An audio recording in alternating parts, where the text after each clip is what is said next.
मित्रों, सभी के भीतर बैठे परमात्मा को प्रणाम। हम ये विचार करते हैं कि कृष्ण ने अर्जुन को ही गीता क्यों सुनाई और उसके बाद युधिष्ठिर को गीता का ज्ञान दिया। किसी महिला को गीता का ज्ञान क्यों नहीं दिया, या महिलाओं को गीता ज्ञान की आवश्यकता नहीं, या महिलाएं इतनी समझदार होती है कि वह इशारे से ही कृष्ण की बात को समझ लें। क्योंकि महाभारत काल में देखा गया है कि परमात्मा के रूप में कृष्ण को बहुत कम लोगों ने जाना, और उसमें सर्वाधिक संख्या स्त्रियों की है। और यह देखने में आया है कि राधा सर्वप्रथम उनको भगवान के रूप में जान गई थी। रुक्मणी उनकी आधी रानियां, 16,000 रानियां, द्रौपदी उनको सदैव परमात्मा के रूप में पूजा करती थी। इसलिए चीरहरण के समय में भी कृष्ण को उन्होंने परमात्मा के रूप में याद किया और उनकी रक्षा हुई। कुंती जानती थी कि कृष्ण भगवान है, गांधारी जानती थी कि ये भगवान है, लेकिन उनके पतिदेव धृतराष्ट्र नहीं जान पाए कि ये भगवान है और उनकी बात मान लेनी चाहिए। ऐसे कई उदाहरण बार बार महाभारत में आते हैं, जिनको स्त्रियां आसानी से समझ पाई कि ये परमात्मा हैं, लेकिन पुरुष उनको कभी स्वीकार नहीं कर पाए कि ये परमात्मा के स्वरूप में है, या उनका अहंकार रहा है कि ये परमात्मा कैसे हो सकते हैं हमारे होते हुए। अर्थात स्वयं से श्रेष्ठ उन्होंने किसी को नहीं माना। इसलिए आधुनिक शोध भी बताते हैं कि महिलाएं ज़्यादा जल्दी समझती हैं, सुनने के मामले में, देखने के मामले में, अनुभूति के मामले में। वह कृष्ण को समझ पाए कि वह परमात्मा है, लेकिन पुरुष वर्ग कभी जान नहीं पाए। जिनका स्त्रीण स्वभाव था, भक्तिमय जिनका स्वभाव था, द्रोण है, भीष्म पितामह है, कुछ लोग ही जान पाए। विदुर है, विदुर की पत्नी उनको परमात्मा के रूप में जान गई थी और इतनी भक्ति भाव में डूब गई थी कि वह जब उनको फल खिला रही थी तो वह छिलके खिलाने लगी, इतने भक्ति भाव में विभोर हो चुकी थी। और वह जो केला है उसको तो रख रही थी नीचे और छिलके को परमात्मा को दे रही थी, कृष्ण को दे रही थी। लेकिन उस भाव को भी उन्होंने समझा और उस छिलके को भी आस्वादन किया, ग्रहण किया। यह ठीक घटना वैसी है जैसे शबरी अपने जूठे बेर भगवान राम को खिला रहे थे। वैज्ञानिकों ने एक स्टडी की है, अंतर्राष्ट्रीय स्टडी में दावा किया गया है कि महिलाएं सुनने की क्षमता जो होती है वो पुरुषों से औसतन 2 डेसिबल ज्यादा होती है। महिलाएं अच्छी तरह सुनती है, समझती है। सुनने के मामले में महिलाएं पुरुषों से बेहतर होती है। बोलचाल समझने में भी उनसे अच्छी होती है। महिलाएं सहानुभूति से सुनती है, इसलिए उनकी क्षमता असाधारण होती है। और पुरुष कठोर होकर सुनता है, तर्क रखकर सुनता है, विभिन्न विचार रखकर सुनता है, इसलिए वह अच्छी तरह सुन नहीं पाता है। इसे वैज्ञानिक भी सिद्ध कर चुके हैं। दैनिक भास्कर में अप्रैल 2025 में 1 अप्रैल के लगभग यह खबर आई है कि यह रिसर्च सामने आई कि महिलाएं बरसों से शिकायत करती रही है कि पुरुष सुनने के मामले में उनसे कम संवेदनशील होते हैं। इस पर अब विज्ञान ने भी मोहर लगा दी है। इस बात पर विज्ञान ने भी मोहर लगा दी है कि यह सिर्फ किसी एक देश की बात नहीं है, दुनिया भर के पुरुषों की स्थिति एक जैसी है। 13 देशों में हुई अंतर्राष्ट्रीय रिसर्च के नतीजे बताते हैं महिलाओं की सुनने की क्षमता पुरुषों की तुलना में औसतन 2 डेसिबल ज्यादा होती है। महिलाएं अच्छी तरह सुन सकती हैं। बाथ यूनिवर्सिटी की प्रोफेसर टूरी किंग, डॉक्टर पेट्रिशिया बालारेस्क की टीम ने कान के अंदर मौजूद काकलिया की संवेदनशीलता मापी। कान के अंदर जो काकलिया होता है उसकी संवेदनशीलता मापी गई। उसी के द्वारा सुनने की प्रोसेस चालू होती है। इस दौरान देखा गया कि अलग अलग ध्वनि तरंगों पर मस्तिष्क की सिग्नल कैसे भेजे जाते हैं। अलग अलग ध्वनि तरंगों पर मस्तिष्क को सिग्नल कैसे भेजे जाते हैं, इसका अध्ययन किया गया। रिसर्च में यह भी सामने आया कि सुनने की क्षमता पर उम्र से ज्यादा असर लिंग का होता है। महिलाएं न सिर्फ तेजी से सुनती है, महिलाएं बहुत तेजी से सुनती है, जल्दी समझती है, बल्कि बोलचाल को समझने में भी पुरुषों से बेहतर होती है। वह बातचीत को समझने में भी पुरुषों से ज़्यादा बेहतर होती है, ऐसा वैज्ञानिक शोध बताते हैं। रिसर्च के मुताबिक पर्यावरण भी सुनने की क्षमता को प्रभावित करता है। जंगलों में रहने वाले लोगों की सुनने की क्षमता सर्वाधिक होती है। जो जंगल में होते हैं उन्हें विभिन्न प्राकृतिक आवाज़ें सुनाई देती है, इसलिए उनकी क्षमता बहुत बढ़ जाती है सुनने की। जबकि ऊंचाई वाले इलाकों में रहने वालों की सबसे कम क्षमता होती है। वैज्ञानिकों का मानना है कि जंगलों में रहने वाले लोग लगातार प्राकृतिक ध्वनियों के संपर्क में रहते हैं, इससे उनकी सुनने की क्षमता बहुत बढ़ जाती है, विकसित हो जाती है। ऊंचाई वाले क्षेत्रों में कम वायु दाब, ऑक्सीजन की कमी और ध्वनि की तीव्रता में कमी के कारण सुनने की क्षमता घटती है। शहरी और ग्रामीण आबादी में भी फर्क देखा गया है। शहरों में रहने वाले लोग ट्रैफिक जैसी आवाज़ें फिल्टर करना सीख जाते हैं, बहुत तेज आवाज़ें सुनना सीख जाते हैं। इससे उनमें सुनने की जो क्षमता है उच्च फ्रिक्वेंसी की ओर झुकती है, बढ़ जाती है। ग्रामीण क्षेत्रों में लोग ज़्यादा प्राकृतिक और विविध ध्वनियों के संपर्क में रहते हैं, इससे उनकी क्षमता अलग तरह से विकसित होती है। अर्थात वातावरण का भी फर्क पड़ता है कि आप किस प्रकार के वातावरण में रहते हैं, किस प्रकार की ध्वनियाँ सुनते हैं, क्या चीज़ें देखते हैं। डॉक्टर पेट्रिशिया के मुताबिक रिसर्च से यह समझने में मदद मिलेगी कि सुनने की क्षमता में प्राकृतिक अंतर क्यों होते हैं और कुछ लोग शोर को बेहतर तरीके से क्यों सहन कर पाते हैं। आप देखते हैं कि कोई बस बहुत तेज हॉर्न बजाती है, आपके पास से गुजरती है, तो कुछ लोग कान पर हाथ रखते हैं और कुछ लोग नहीं रखते हैं। जो हाथ रखते हैं अर्थात वो सहन नहीं कर सकते हैं, और जो नहीं रखते हैं वो अनुकूलित हो गए हैं उस ध्वनि को सुनने के लिए, जो बहुत तेज आवाज़ है जो बस से निकल रही है। और बाकी क्यों नहीं, इससे सुनने की समस्याओं के इलाज और रोकथाम में मदद मिल सकती है। इससे सुनने की क्षमता और इलाज में मदद मिलेगी, ऐसा वैज्ञानिकों का अनुमान है। बातें समझने के लिए पुरुषों के दिमाग को जोर लगाना पड़ता है, महिलाएं किसी भी बात को आसानी से समझ जाती है। यही कारण है कि कृष्ण को महिलाएं अच्छी तरह समझी। 16,000 रानियों ने भी उनके साथ रहना स्वीकार किया कि वो समझ गई कि ये परमात्मा है और ये जो कर रहे हैं सही कर रहे हैं, ये अच्छे व्यक्ति हैं और हमारी भलाई के लिए इन्होंने मुँह में रखा है।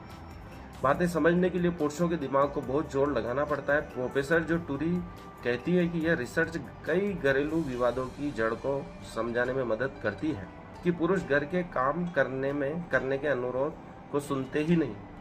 यदि किसी पुरुष को घर का काम कोई पत्नी कहती है तो वह सुनते ही नहीं है, उसमें ध्यान ही नहीं लगाते हैं, समझ ही नहीं पाते। इसके अलावा जब महिलाएं बात करती है तो ध्वनियों का इस्तेमाल पुरुषों से ज़्यादा और मधुर तरीके से करती हैं।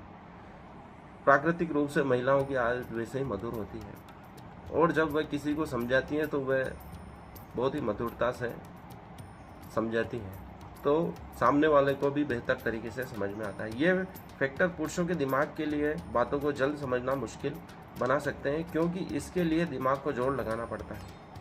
पुरुषों को किसी भी चीज़ को समझने के लिए बहुत ज़्यादा जोर दिमाग पर लगाना पड़ता है, इसलिए वो महिलाओं की तुलना में बहुत धीरे किसी बात को समझ पाते हैं, ऐसा वैज्ञानिक शोध कहते हैं। वहीं सामाजिक कारणों से पुरुषों को भावनाएं व्यक्त करने या गहराई से सुनने की आदतें प्रभावित होती हैं।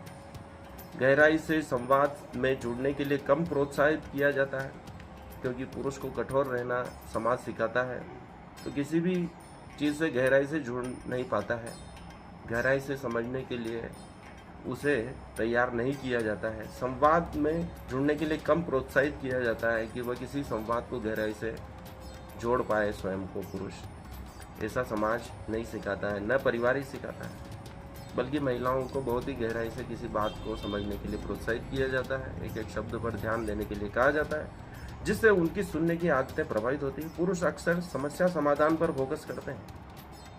पुरुष का स्वभाव होता है कि वह किसी भी समस्या का हल निकाल लें, यही उसकी अपेक्षा होती है, वही प्रयास रहता है कि वह समस्या को हल कर लें। पुरुष अक्सर समस्या समाधान पर फोकस करते हैं, अपना ध्यान केंद्रित करते हैं, इसके कारण भी वह गहराई से चीज़ों को समझ नहीं पाते हैं। जबकि महिलाओं में सहानुभूति के साथ सुनने की प्रवृत्ति होती है। महिलाओं में बहुत अधिक सहानुभूति है, प्रत्येक चीज़ को वो सहानुभूति से लेती है, प्रेम पूर्वक लेती है, इसलिए उनकी प्रतिक्रिया में बहुत अधिक अंतर आ जाता है। सहानुभूति से लेने के कारण ही वह कृष्ण को उस युग में अच्छी तरह समझ पाई, क्योंकि किसी और व्यक्तित्व में इतना अनूठापन नहीं था, देवी तत्व नहीं था, इसलिए वह परमात्मा के रूप में जल्दी समझ पाई। कृष्ण कहते हैं कि वस्त्र उपयोग में लोगे तो वह फटेंगे, और नहीं उपयोग में लोगे तो भी वह नष्ट होंगे, फटेंगे। उनका नष्ट होना तय, यही कृष्ण अर्जुन को समझा रहे हैं। जिनका नष्ट होना तय है, उन शरीरों की इतनी चिंता क्यों कर रहे हैं? इसलिए युद्ध के लिए तुम तैयार रहो। गहनता से हम देखते हैं तो हम नहीं चाहते कि हमारी उन्नति हो, क्योंकि हम किसी भी नई चीज़ को एकदम स्वीकार नहीं करते हैं। कौन मुसीबत में पड़े, उन्नति के बाद भी काफ़ी संघर्ष करना पड़ता है। इसलिए मनुष्य की प्रवृत्ति होती है कि वह अपनी सफलता स्वयं ही नहीं चाहता है। इसलिए अर्जुन भी तुरंत मोह में पड़ गया है, क्योंकि कौन इतना लंबा संघर्ष करे, और स्वयं अपने परिवारजनों से लड़ना कौन चाहेगा।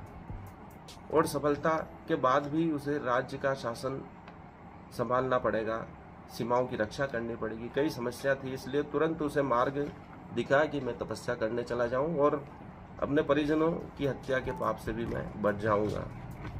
इसलिए हम गहनता से देखें, अगर हम कोई लक्ष्य प्राप्त करना चाहते हैं तो वास्तव में हमें वो चाहिए या नहीं चाहिए, ये हमें एक बार विचार करना होगा। यदि मनुष्य किसी चीज़ को चाहता है तो प्रकृति भी उसे प्राप्त करने में सहयोग करती है। हम स्वयं योजना बनाने लगते हैं और सफल हो जाते हैं। बोकाजू कहते थे कि लक्ष्य विहीन जियो। यदि आप अपने लक्ष्य को छोड़ दोगे तो आनंद पूर्वक जी पाओगे। जब भूख लगे भोजन करो, जब नींद आए सो जाओ, जब प्यास लगे पानी पियो। क्योंकि मनुष्य जब तक लक्ष्य को दिमाग में रखेगा तब तक वह चिंतित रहेगा, तनाव में रहेगा। कृष्ण भी अर्जुन से यही कर रहे हैं कि तू कर्म कर, कर्म का आनंद ले, फल की चिंता मत कर। आनंद की स्मृति सदियों तक रहती है। आनंद पूर्वक किया गया कार्य सदियों तक याद रहता है, आपको भी आनंदित करता है और आने वाली पीढ़ियों को भी आनंदित करता है। मंदिरों की वास्तुकला, चित्रकला, सुंदर लिखावट सदियों तक लोग देखकर आनंदित होते हैं, क्योंकि उन्होंने उस समय लक्ष्यहीन होकर कार्य किया, परमात्मा को समर्पित होकर कार्य किया। ऐसे हम जीवन जी रहे हैं जैसे मानो प्रलय आ रहा है, तभी हम परमात्मा की अनुभूति कर सकते हैं। यदि हम सोचते हैं कि ये जीवन बहुत लंबा है तो हम कभी परमात्मा को प्राप्त नहीं कर सकते हैं, क्योंकि जब तक यह जीवन बहुत लंबा दिखेगा हम उसको टालते जाएंगे। इसलिए जो भी संत हैं, चाहे कमल किशोर जी हो, ओशो हो, या जो महान संत हैं, प्रवचन इस प्रकार देते हैं जैसे इसी क्षण बाद प्रलय आने वाला है। उसी प्रवचन के दौरान लोगों को परमात्मा की अनुभूति होने लगती है। जीवन ऐसा ही है। इसलिए प्रलय की कथाएं प्रत्येक धर्म में, धार्मिक पुस्तकों में लिखी गई है, ताकि मनुष्य याद रखें कि किसी भी क्षण कुछ भी हो सकता है। और प्रलय की कहानी यही सिखाती है कि आपको हर क्षण प्रलय में ही जीना है, ताकि आप परमात्मा को भूलें नहीं। कृष्ण यही अर्जुन से बार बार कहते हैं कि तू मेरी शरण में आ जा, क्योंकि चारों तरफ प्रलय फैला हुआ है। ये घटनाएं घट चुकी हैं, ये विनाश हो चुका है, और मेरी शरण में आकर ही अमृत को प्राप्त किया जा सकता है। जब तक दृष्टा मौजूद नहीं है तब तक मन विभिन्न दिशाओं में भटकता रहेगा। दृष्टा अर्थात परमात्मा कहाँ है उसको देखने की दृष्टि। कृष्ण अर्जुन को कहते हैं कि तू मुझे ही परमात्मा मान और मेरी शरण में आ। विभिन्न दिशाओं में भटक कर तू मोहित ही होता रहेगा। वह अपने लक्ष्य तक पहुंच जाएगा, बस उसे छोड़ो मत, छेड़ो मत। कहने का तात्पर्य है कि आप अपने बच्चों को बार बार टॉर्चर करेंगे तो वह लक्ष्य को प्राप्त कभी नहीं कर पाएंगे, क्योंकि परमात्मा प्रत्येक बच्चे को एक विशेष लक्ष्य के लिए, लक्ष्य की उपलब्धि के लिए भेजा है। कृष्ण अर्जुन की उपलब्धि जानते थे कि उसका जो स्वधर्म है क्षत्रिय होना है, और उसी के द्वारा वह सफलता को प्राप्त कर सकता है, क्योंकि अर्जुन और कोई विद्या जानता ही नहीं था। वह सिर्फ धनुष बाण चलाना ही जानता था, क्षत्रिय धर्म का पालन करना ही जानता, तलवार चलाना जानता, भाला चलाना जानता। इसलिए उसे स्वधर्म की शिक्षा दी गई। 18वें अध्याय का अगला जो श्लोक है 49वां। असक्त बुद्धि सर्वत्र जितात्मा विगत स्पृह निष्कर्मण सिद्धिम परमाम संन्यासेनाधिगच्छति।